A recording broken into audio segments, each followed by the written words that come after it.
धुरंधरला टक्कर देण्यासाठी पाकिस्तानने काढला मेरा लॅरी पिक्चर, पण विकली गेली फक्त 22 तिकीटं. नमस्कार मित्रांनो, आज आपण बोलणार आहोत अशा एका चित्रपटाबद्दल ज्याने रिलीज होण्याआधीच मोठमोठ्या घोषणा केल्या, पण थिएटरमध्ये मात्र प्रेक्षक मिळालेच नाही. एका बाजूला भारतात धुरंधर 2 तुफान चर्चेत आला, 1000 कोटींपेक्षा जास्त कमाई, सोशल मीडियावर ट्रेंडिंग आणि जबरदस्त हाईप. पण दुसऱ्या बाजूला पाकिस्तानमध्ये या चित्रपटावरून मोठा वाद सुरू झाला. कारण काय?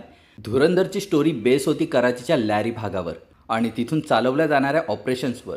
पाकिस्तान सरकारचं असं म्हणणं होतं की या चित्रपटात लॅरीचा चुकीचा आणि अँटी पाकिस्तानी इतिहास दाखवला गेला.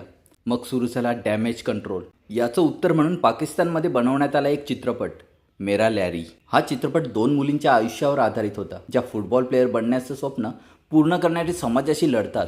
सरकारने या चित्रपटाचं जोरदार प्रमोशन केलं. आम्ही लॅरीचा पॉझिटिव्ह चेहरा दाखवणार असं सांगितलं गेलं. इतकंच नाही तर सिंधची माहिती